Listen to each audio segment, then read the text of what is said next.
All right, good evening. Hope you're all doing well. No, it's not so bad, Michael. Tonight's a beautiful daf. It's clean. It's only a little complicated, but we'll be able to hold it up.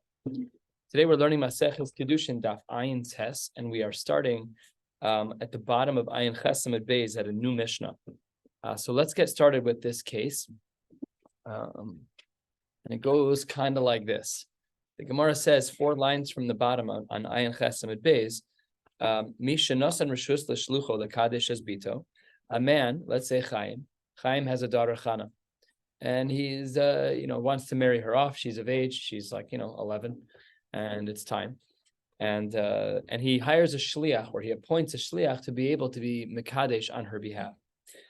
And at the same time that he did that, v'halachu v'kitsha, and while that was going on, the father himself accepted Kiddushin on behalf of the daughter. So we have 2 avenues of her getting Kiddushin. One is through a shliach, and one is the father. The father goes ahead and he accepts Kiddushin.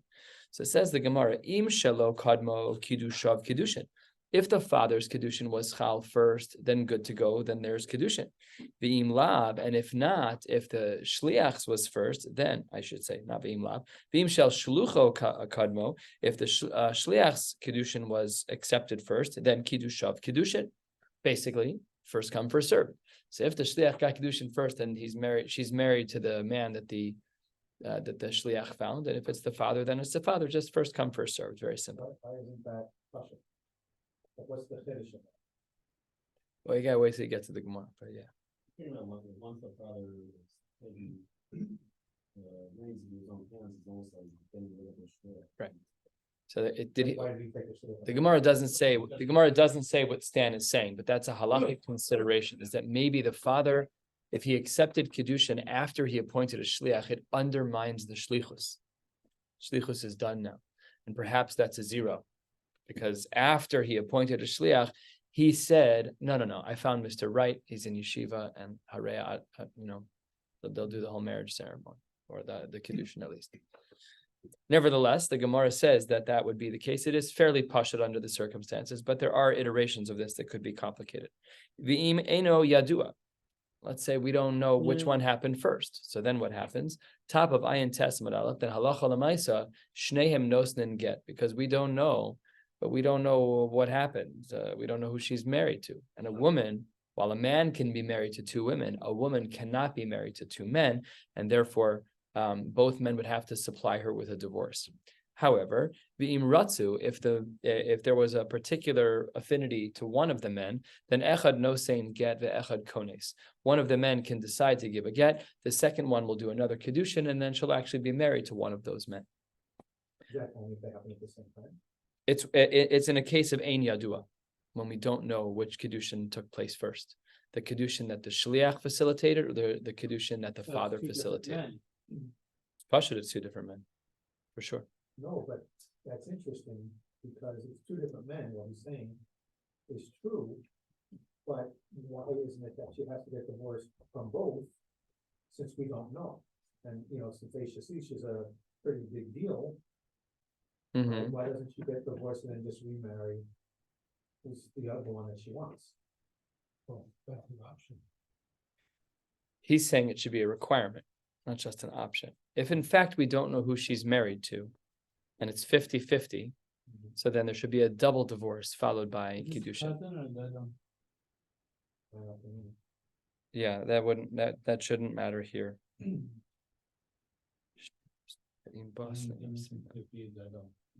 What? I don't know. What's the difference? She still can't be married to 2 men. Doesn't matter. How could the father be responsible?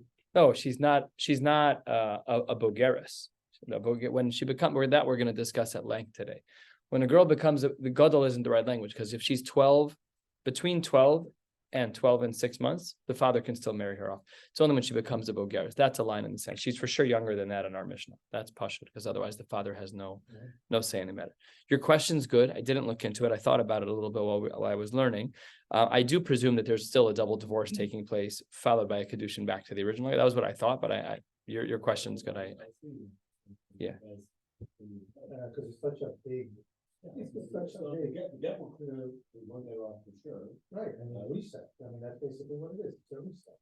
The Tosfos Ri HaZaken I have here on the side. I don't know if you have that on the side here. The Tosfos Ri HaZaken says in regards to V'imratzu, that's Umayri Shehem Rechokim. Aval Hem Krovim, if they live near one another, Kigon Shnei Achim O Avu Beno, if they're related to one another, Shnehem Nosnin Get. Now the implication of that is that it's only true when they're related to one another.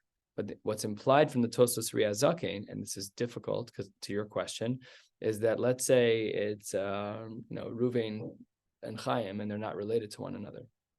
So the implication of the Gemara is that they don't need to then have a double get. But how would that work according to your question? Because we don't know who she's married to. And let's say in theory, she ends up deciding to stay married, whatever that means, to the second husband. There was no chalos in that Kiddushin at all. No, right. Even if it was the second name. Correct. Then the second marriage is not. Zero. And she's married to the first guy. Right, you said, the first get, there's the one guy for sure, right? That guy's not getting debt, he's Karesh. I thought that's what you said, man. That's me.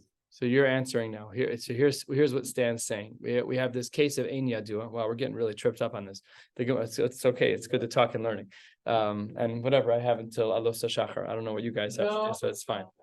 So although my computer will die well before that because my battery is draining very rapidly right now. So what you're saying, Stan, is like this: that it's Ein Yadua. We don't know if the shliach's man or if the husband's man was the one that she was mikudeshes to.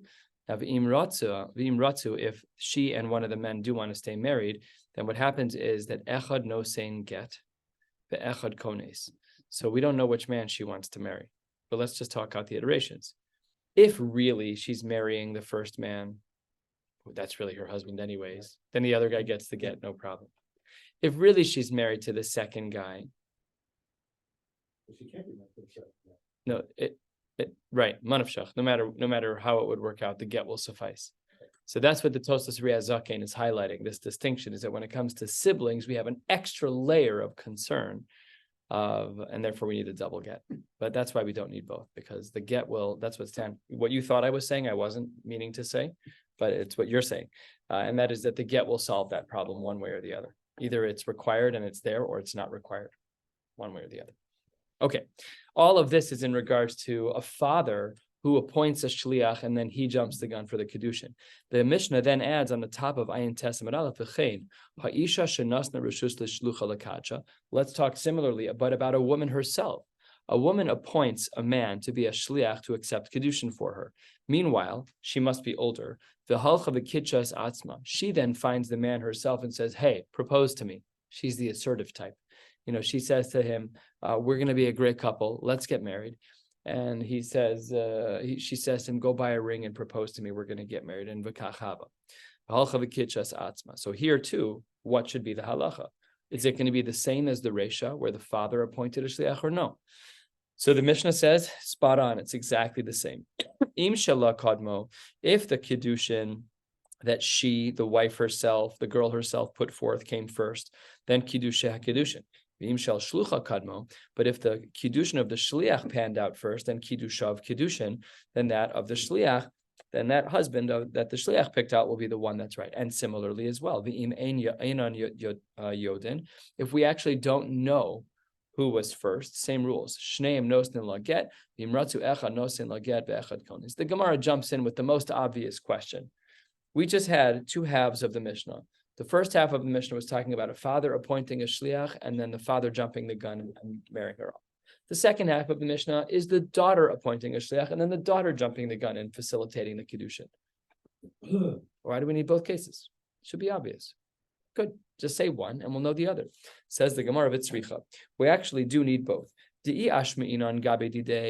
If you want to say, if we only would have taught the first case of our Mishnah, where the father appointed a shliach and then he jumped the gun to marry off his daughter, there by him, mishum de gavra kimle v'yuchsin, the men were very familiar with the halachos of yuchsin. Now, if you've spent the last 10 days learning Daf Yomi, you will know that yuchsin are not pashut. Remember the Mishnah, there's 4, which is really 8, which might actually be 16. The research behind yuchsin is not pashut. We've simplified it today. We try to hit 2 generations. It's not pashut. We have to work on chazakas, not simple. The men were in the base medrash. They knew. The men had the mitzvah of Talmud. They're sitting and pounding Kiddushin. They know what's going on.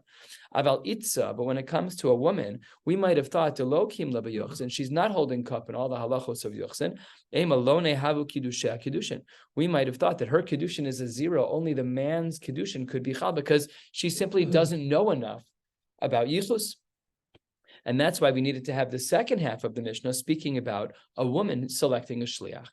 However, if we only had the second half of the Mishnah and not the first, if we only had presented the case of a woman who chose a shliach, and then she jumped the gun and picked a man, mishum de'itza daika uminsaba. A woman's going to be very careful about the quality of the man she marries, not in regards to yichus, but character. Right, just based on the quality of his character. Aval ihu, but the father, maybe in the ratio of the Mishnah, emalo ichpasle, that may not be a factor for, okay, he has to check a couple of boxes, fine, but he doesn't have to be so perfect. We don't need to take a personality test. A regular guy is fine by me. So therefore, tzricha, we needed both halves of the Mishnah, lest we might have thought that the father and the daughter who appointed shlichim had different halachos. They do not. Now we're going to add in a complicating factor. The Gemara says a third of the way down, a quarter of the way down on Ayin Tes Mad Aleph, Itmar. The Amoraim had a machlokes Rav and Shmuel. Kidsha aviha baderech, the kidsha atzma be'ir.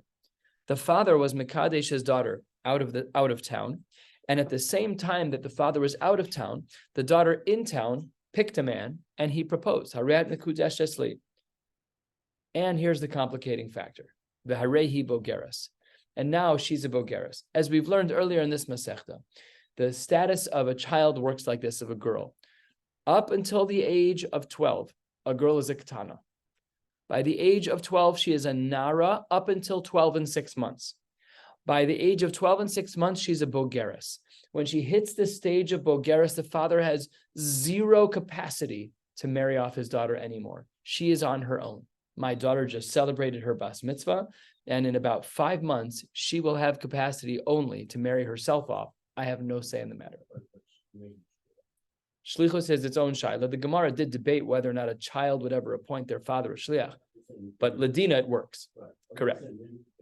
But the father can't do it without her consent at this point. Yeah, but we could create a scenario whereby the father's still involved. So here is the complicating factor. We have parallel paths of proposal. The father got a whole deal set up out of town. The daughter got a deal set up in town, and she's a bogeres. So says the Gemara, Rav Amar Harehi bogeres lefanenu. Why are we talking? She's a bogeres. The father's Kiddushin is a zero. The man that she proposed to, or I should say, the man that she got to propose to her in town, they're married. Ushmuel Amar Chayshinan lekidushe shnehem. Shmuel says, hey, we're falling back on our Mishnah. Our Mishnah says that there's a suffix. Our Mishnah says, we have to bring Shnei Gittin. Obvious question is how can Shmuel possibly say that? Because if she's a bogeres, the father should have no say in the matter. There should be no element of suffix, and Rav is the pashut way to hold. So it says the Gemara, wait 1 second. Stands question, Amos, when are we talking about in regards to her growth as a young woman? Ilema besoch shisha, if we're talking about within the first 6 months of her 12th year, so that's what we call a nara. She's between the age of 12 and 12 years and 5 months and 29 days. So then, Biha, in a case like that, where she's not yet a bogeres, she's a nara, there you're going to say, name a Rav will say, Harehi bogeres lefanenu. How can you say she's a bogeres lefanenu? She's not a bogeres lefanenu. She might physically appear as one, shtei sairos, whatever the parameters are. She may look like one, but we can't assume that she is one. And hashtahu de bagra, maybe she only showed the simane bagros right now, but an hour before she was a nara, because that's her chazaka. Her standing assumption in the time of life between 12 and 6 months is narus, not bagros. If you want to say that our case is dealing with after the 6 month mark, and now she's really a bogeres, how in the world can Shmuel possibly say that she is not a bogeres? So then what is our case? After all, Shmuel himself, the Gemara brings this just because it's Shmuel talking. V'ha'amar Shmuel himself, ein bein naris lebagris el shisha chodashim bilvad. The difference in time between a nara and a bogeres is only 6 months. So we are befuddled. We don't know what our case is in regards to this complicating factor of bogeres. Let's repeat the case. The father sets up a Kiddushin in Cincinnati. The girl sets one up for herself in Chicago, but she's a bogeres. What kind of bogeres is she? Is she within the 6 months of her 12th year, so she's a nara, or is she after the 6 months? According to both Rav and Shmuel, neither makes sense. So the Gemara explains as follows. Lo tzricha, the case that Rav and Shmuel were arguing about was the Kadesh behahui yoma demashlim shisha. Mamish, on the day that she is to become a bogeres halachically in time, that's the day she showed simane bagros, and she became a gedola. She showed the shtei sairos, whatever the case may be. So says the Gemara, how do each of the Amoraim explain this? Rav amar harehi bogeres lefanenu. We're looking at her now. She has the simane bagros right now. Midahashta bogeres, because now at 4 p.m. on that day of 12 years and 6 months, she has simane bagros. B'tzafra nami bogeres. She was also in the morning because we've already reached the 6-month mark. You're right that a day before her chazaka was different. On the 29th day of the 5th month, her chazaka was that she was a nara. But on the first day of the 6th month, she's now 12 years and 6 months old. In the 6 months old, what's her chazaka now? Bogeres. So when she shows shows simane bagros on that day, Rav says she was a bogeres the whole day. And if she was a bogeres the whole day, what happens to her father's Kiddushin? 0, null and void. So she's married to the local boy. However, Shmuel Amar halfway down, Hashtahu da'isi simanim. Only right now at 4 p.m. on that first day of the 6th month did she become a bogeres. But the hours earlier, her old chazaka was still in place, and she was a nara. And if in fact that's true, then the father's Kiddushin is valid, and we are besafik. It's simanim and not simanim. That Shmuel says is what the The undercurrent of this sugya is chazakas. According to Rab, when we hit the day of Bagrus, 12 years and 6 months, we are now across the threshold.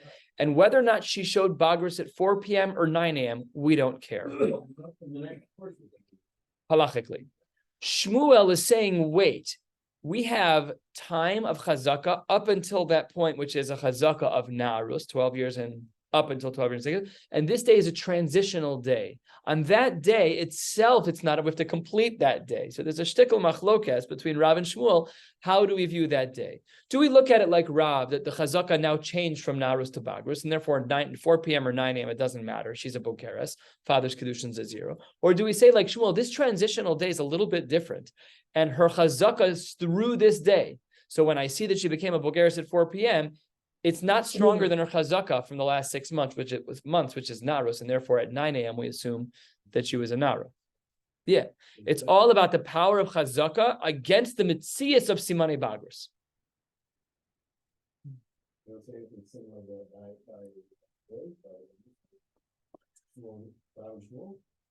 Great question. Great question. I mean, it wouldn't apply by Kiddushin, but it might apply by reading Parsha Zachor. Yeah, might apply Bo Bayom, Mamish on the Bo Bayom. Seemingly, this machlokes would be the same over there as it would be over here, seemingly.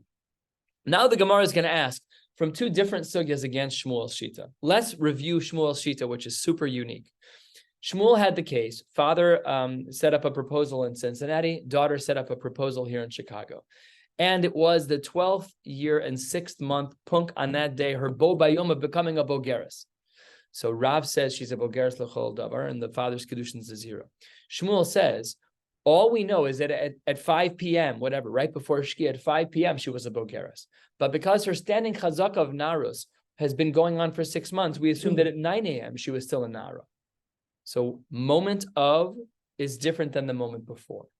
So says the Gemara, I don't understand. Ushmuel, maishnami mikva.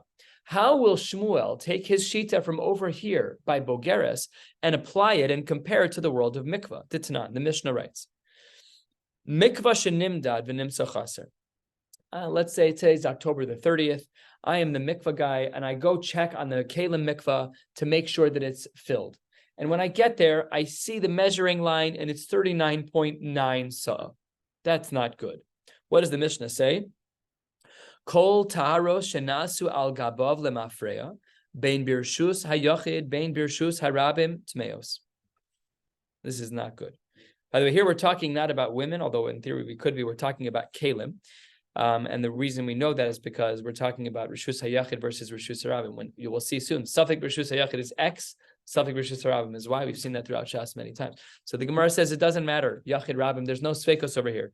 Everything up until the previous time that it was checked is Tamei. Now, according to Shmuel, it should not have been this way. According to Shmuel, we should have said, Chazaka, that it was full. So it's a stira in Shmuel. What did Shmuel say by the Bogeres? At 5 p.m., she's a Bogeres. Who says at 9 a.m. she's a Bogeres? I checked the mikvah at 5 p.m. At 5 p.m., the mikvah was 39.9. Who's to say it wasn't perfect at 9 a.m.? So Shmuel is soser himself. Well, he's not soser himself, but Shmuel is against the Mishnah. Because the Mishnah in regards to mikvah says we don't change our tune. Whatever happened at 5 was true at 9 a.m. Just like Rav, Kasha and Shmuel. So the Gemara goes through a very subtle back and forth shaklavatariya, and we'll get to a gorgeous answer at the end. The Gemara says 2/3 of the way down, you can't compare the case of Bogeres and the case of mikvah. Shiny hasam. Because when it comes to the mikvah, forget about the mikvah. The kli that was tamei has a cheskas tamei. So therefore, I have to assume that it wasn't tovel. Now, you're asking me about the chazaka of the water. We'll get to that. But we have two things going on here. We have the chazaka of the water, and we have the chazaka on the kli. The Gemara says, no. Adirabba. Hemad mikva al cheskaso, ve'emar lo chasar. You can't pull a claim that the kli has a chazaka of tuma when the mikvah doesn't have a chazaka of kashrus. It was checked at some point. It was for sure checked at some point. Pashut that there's 40 sun there, and we have a chazaka. So now we have competing chazakas. Says the Gemara, no, harei chaser lefanecha. But when I look at the mikvah now, it's 39.9. Says the Gemara, yes, Shmuel, but guess what? Hachanami harei bogeres lefanecha. But now she's showing simane ba'agrus. The cases are perfectly comparable, and your answers don't fit. Only hashtahu de bagra. Only now did she become a. So says the Gemara, if she only became a bogeres right now, hasamnami hashtahu de chaser. So they're pushing very hard against Shmuel, very hard. What we've shown is that these two cases are beautifully comparable. How does Shmuel wriggle out of this? With a gorgeous, lumdish, simple answer. Hasam, by the mikvah, tarte l'reisa. By the mikvah, there are two things that are negative. And that's why the Mishnah is stark in saying that everything is tamei l'mafreya. What are the two things? We have the mitzias of the mikvah being short, and we have the fact that the kalim have a chazaka of tuma. That's a double negative. That's why that Mishnah was crystal clear. Lemafreya, everything is tamei. However, hacha, first of the long lines, hacha chada reisa. Here, in regards to the bogeres, we only have one thing going, and that is the mitzias of her bagrus. But that doesn't uproot the chazaka of her narus. So because we have only one thing going against the chazaka and not two, so therefore, Shmuel says, don't ask me from mikvah. I can distinguish. By mikvah, we have tarte l'reisa, we have two negatives, and by bogeres, we only have one. You're saying the fact that the father is going out in the second division, not the don't on some level start saying like, she's an hour. I'm not wasting my time. She was definitely a nara when he left. That's pashut. But today, when she got engaged, it was the 12 years and 6 months on that day. So our question was, how do we interpret that day? That day is confusing. It's, I'll pull from Bein Hashmashos. It's part Yom, part Live. So is it from the old chazaka or from the new chazaka? The Gemara says, Shmuel, we still don't like you. Or, we like you, but we have a halachic question. You answered from mikvah, fine. But I'm going to ask you from another area of halacha. First of the long lines. What about the case of a barrel? This is a case where a man has many barrels of wine in the cellar, and every time he cracks open a new barrel, he doesn't want to siphon off his hafroshos. He says, I have a barrel that's specific for truma, and I'm going to appoint the liquid in barrel X to be my truma. No problem. That's allowed. The Gemara says that's fine. Titania, first words on the line there. The barrel X that he's using to hold on to his truma, he was using that barrel lahafrish aleha truma v'holech. He just kept stacking it. Every barrel he opened, he assumed another percentage of that of barrel X would be his truma, his tevel barrel, no problem. The problem is that the barrel soured and fermented too much and it became vinegar. And now it's no longer viable to be truma. So that's a problem. So the Gemara says, how long should we assume it was tevel for? Chometz. How long do we assume it was vinegar for? Kol gimel yamim vadai. Let's say we found out on a Wednesday. So Tuesday, Monday, and Sunday are vadai that they are chometz. And any hafrashos he did on Tuesday, Monday, and Sunday were hafrashos that do not count, and he has to go back and be mafresh again.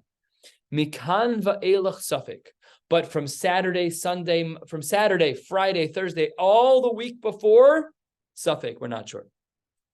And then the Gemara doubles on the question. Ureminon chavis hamikvah. We're seeing a stira between Shmuel in regards to the chavis and Shmuel in regards to the mikvah. So let's see. Maishna dehacha. Why is it that in one case we have vadai, umaishna hacha de safek? Why is it that when it comes to the case of mikvah, Shmuel is chlor, everything is crystal clear, that's a level of vadai. Umaishna hacha de safek. Why is it that once we're beyond 3 days of the hichmitz, that it became vinegar, we say that there's a safek? V'amar Rav Chanina Misuria, man Tana Chavis, who's the author of our shita of the chavis of the barrel? Which Tana? Says the Gemara. That's Rabbi Shimon. He degabe mikvah nami sveka mashve. Rabbi Shimon was of the opinion that both mikvah and chavis have an element of safek. And what does the Brisa say? Tanya kol taro shenasu al gabav lemafreya ben birshus hayachid ben birshus harabim tmeos. That in regards to the taros of a mikvah, he also, that's the Tanakama says, just like that was our same presentation as we saw before in regards to the case of mikvah, there everyone agreed that Tanakama was of the opinion that there's a vadai tuma. What does Reb Shimon hold in regards to the case of the mikvah? The Gemara says, Reb Shimon Omer, Birshus harabim tehoros. Birshus hayachid tolin. So we see over here that Reb Shimon has a unique shita. Both chavis and mikvah are both cases of safek. Aval l'Rabbanan, but according to the Tanakama, which is how Shmuel holds, because yachid v'rabim halacha kirabim, therefore tevel lemafreya. So therefore we still see akasha from the realms of chavis. So now we have to get through this sugya too. How does Shmuel align his shita that when we see her at 5 o'clock as a bogeres, we don't assume that it carries through. We assume that at 9 a.m. she wasn't a bogeres. And why by the world of chavis do we have the shitas that we have? The Gemara says, shiny hasam. The case of chavis is different. Because the food was initially tevel, the wine was initially tevel, so we have a negative working in our favor. Ve'emar lo nitkan, and perhaps we can say that no hafrasha was done. Says the Gemara, Adarabba, ha'amad yain al chezkaso ve'emar lo hichmitz. But we have a chazaka working against it, which is that wine is wine until it isn't wine. That's a chazaka too. So says the Gemara, Harei hichmitz lefanecha. Shmuel will say, I'm looking at it now, it's vinegar. Says the Gemara, Hachanami, Harei hi bogeres lefanenu. But our case also that we started with was also, she's a bogeres. Why are we even talking about this? These cases are perfectly comparable. Hashtu de bagra. No, she only became a bogeres now. Well, fine. Hachanami, hashtu de ichmitz. These cases are comparable, Shmuel. And if the cases are comparable, then how can you hold what you hold by a bogeres, that at 5 p.m. she was a bogeres, but at 9 a.m. she wasn't? By a chavis, you're not saying that. By a chavis, you're saying the mafreya, everything is bad. That's a conflict in terms. The Gemara responds that the case of chavis is similar to the case of mikvah in that we have hasam tarte l'reasa, hachachad l'reasa u'deika, that the cases are not the same because there's tarte l'reasa in one of the cases and chad l'reasa in the other, and therefore Shmuel's shita stands the test of time, and that is how we would explain these two shitas. We're going to have to speed this up. My computer has 10% left. Let's go. Says the Gemara, Nema Ketanoi, Rashi highlights on the bottom that we're talking about, of course, the shitas of Rav and Shmuel. Perhaps Rav and Shmuel are arguing about something that's found in the Brises, top of Ayin Testament base. We are going to be going to, where are we going? To the last line of the page, and then we'll stop right there, Mir Hashem. Says the Gemara, Mi motzi miyad mi. I'm going to give you the context of Rashi. There's a shchiv meira. There's a man on his deathbed who writes away all of his possessions, and then he heals. then he's fine. So what do we assume about his gift that he gave while he was on his deathbed? Says the Gemara, Hu motzi miyadam, the Shchiv Meira who's now healthy, he can take all of his gifts back, below raya, even without bringing a proof of his intent. Vehein, the people who he gave them to, the recipients, ein motzin miyado below raya diber Reb Yaakov. Reb Yaakov says that whatever our starting assumption was remains, that the Shchiv Meira only wrote this because he was on his deathbed, but now that he is healed, so we are therefore no longer concerned, and he gets to keep everything. Third line on Ayin Testament Beis, Reb Nasan Omer im barihu alav lavi raya shayish shchiv meira. If he was healthy, then he himself, the man who used to be sick, has to bring a raya that he used to be sick. He has to bring all the hospital bills and show that he was a shchiv meira. V'im shchiv meirahu, if he's still a sick person, then aleihem, the people who were the recipients, that's on them lavi raya shebarihaya. You can't have it both ways. So maybe we should say, name a Rav ke Reb Nasan. Rav should be like Reb Nasan, because it really depends on what's happening in the moment. Ushmuel da Amar ke Reb Yaakov. So it says the Gemara, you cannot compare this machlokes tanaim. Why not? Amar lach Rav. Rav would say, Ana de Amre afilu ke Reb Yaakov. I agree even with Reb Yaakov in this case. Why? Because Ad kan lo ka'amar Reb Yaakov hasam de ikalamei marhe'eman mamon al chazkaso. Over there, maybe Reb Yaakov holds the way that he does because the money follows its chazaka. Aval hacha, in our case of Rav and Shmuel, mi nema he'emad guf al chazkaso. But perhaps in our case, that would not be the case. So therefore, the Gemara says that by Shmuel, that by Rav, that's not a kasha. Ushmuel Amar, he says as well, Ana de Amre afilu Reb Nasan. I could hold like Reb Nasan. Why is that? Ad kan lo kama Reb Nasan hasam tekule alma bechezkas briim kaime. Yeah, most people Baruch Hashem are healthy, but man de kamapik nafshe mechazaka have alai leisuye raya. And someone who is different than the others, namely a shchiv meira, needs to bring his feelings, needs to bring his proof to show that he's different. Now he's a shchiv meira. You have to bring a proof that you're a shchiv meira. You're not the norm. It's a very awful burden to prove that you're a shchiv meira, and you said give oil. You have to prove that you're a shchiv meira. It's not a pleasant conversation, but that's how he understands it. Abal hacha, in our case, mika mafka nafsha mechazaka dekame, who says that she left her initial chazaka. So the Gemara tried to make a comparison to the realms of a shchiv meira and failed. The Gemara says perhaps nema kahani tanoi. Maybe Shmuel and Rav are arguing about the following brisos that actually show a very clean line of difference. Kitcha avia b'derech v'kitcha atzmo be'er v'harehi bogeres. That's our case. So we actually have two different brisos about this. One of them is Tana Chada Harehi Bogeres Lefanenu, sounds just like Rav. The Tanyida Chayshina Lekidushe Shnehem sounds just like Shmuel. My Lav Chad Ke Rav, that the first brisa is like Rav, Chad Ke Shmuel, one's like Shmuel. The Gemara says no, lo. Idi v'idi ke Shmuel. Both brises are discussing Shmuel. What's the difference? Kan b'mekachashto, kan b'she'en mekachashto. One is where there's some type of pushback. Take a look at Rashi just to our left. B'mekachashto, hadikatani harehi bogeres lefanenu b'mekachashto lehavia lomar kvar bogarti me'esmo. She pushes back and says, I became a bogeres yesterday. So in that case, even Shmuel would agree. So all of this is like Shmuel, none of it's like Rav. Says the Gemara, if we're able to explain the two brises like this, and maybe Rav and Shmuel aren't arguing at all. Says the Gemara, Benema midamasnisa lo plige, because we're able to explain the brises the way that we just did, that everything's like Shmuel, and there is no machlokas in the brises. Perhaps amorai nami lo plige. Perhaps Rav and Shmuel aren't arguing at all. So to this, the Gemara says, B'tizbara, that's not a logical thing to say. It has to be that Rav and Shmuel are arguing. Why? Take a look at this.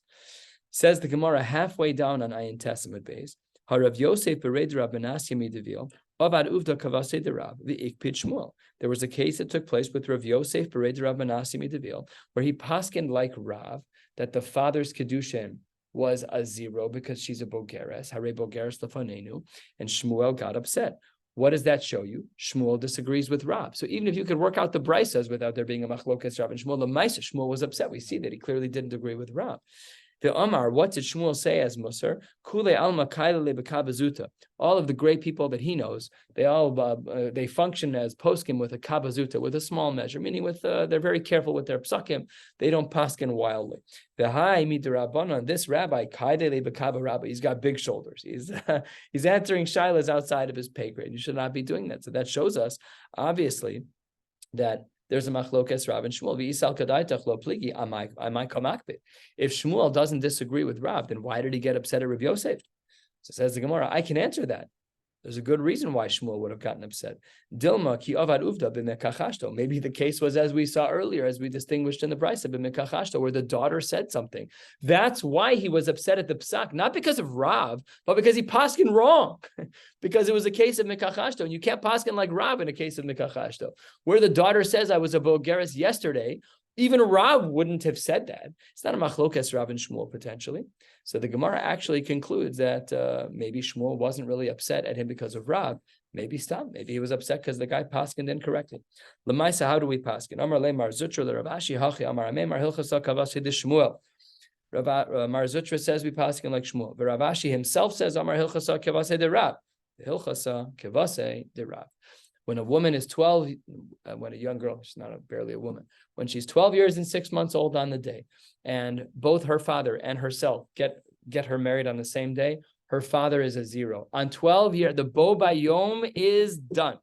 Let's go back to by Shkia the night before, by Tseis the night before, she's a bogeres. I don't care anymore what Shmuel Rav did, doesn't matter. Whatever the father did is over and done with. New Mishnah, nice and quick. Let me just make sure I can actually record all this. Oh gosh. Okay.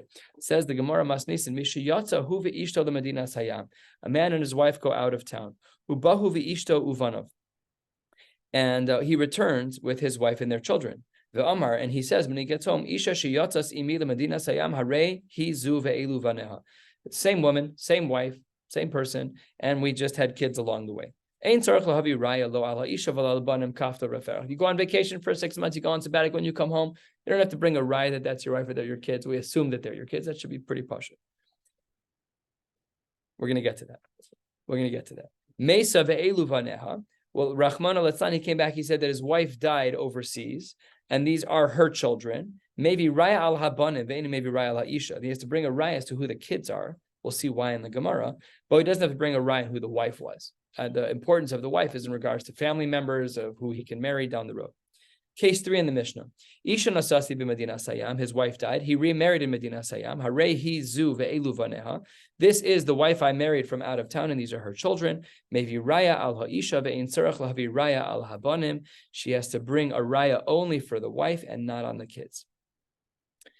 Says the Gemara, Mesa ve'elu vaneha. Let's say that this second wife died and these are her children, then sarach lahavi raya al ha'isha ve al habanim. We need it to be the case that he brings a raya on both of them. So says the Gemara to Stan's point, Amar Rabba bar Rav Huna, we're 8 lines from the bottom at the open of the Gemara. V'chulan b'kruchen achareha. When is it that we say that we don't need a raya for who the children are? When the children are like regular children and they're super clingy to the mom. The kids don't cling to me, they cling to my wife. And like at the Shabbos table, I could be sitting at my chair by myself, and there could be a handful of human beings sitting on my wife or hanging on their chair. They don't bother me that much as they do her. This is not new. The Gemara says this is normal. Tana Rabbanan, the rabbis taught us in a brisa. Isha nasasi b'Medina Sayam. If a man married a new wife in Medina Sayam, maybe raya al ha'isha. He has to bring a raya for the new wife. We don't know who she is. We have to bring a raya for her, but we don't have to bring one for the kids. Well, maybe raya ala gedolim. We have to bring a raya for old kids too. But ve'ein tzarech lahavi raya la katanim. B'med dvarim amurim be'isha achas, only with one wife. Aval b'shtei nashim, if he has 2 wives, then maybe raya ala isha ve'ala banim, ala gedolim ve'ala katanim. Because when there's 2 wives, we don't know which child belongs to which woman. That's very important for halachic purposes and for yichus. So we're going to stop right here on the last line. Emir Hashem, tomorrow we'll pick up at the very last line of Ayin Testament Bays. 2 housekeeping announcements. Please sign up for this Friday night Seudah. It's been sponsored. If you'd like to offset some of the sponsorships, we have someone who's going to pay for everything, whatever's left over. If you'd like to sponsor in honor of, or in memory of, or for what's going on in Eretz Yisrael, please let me know. I'll be happy to facilitate. That's number 1. Number 2, Thursday night, because of the Shmira, the Mishmar Le'artzeinu, we're actually going to be learning Daf Yomi in a loud environment in the base medrash. We'll be in a tighter chabura to make it work. Everyone should please, Emir Hashem, show up so that we can learn B'kol Ram, B'kol Torah. We'll stop right here, wishing you all a beautiful night.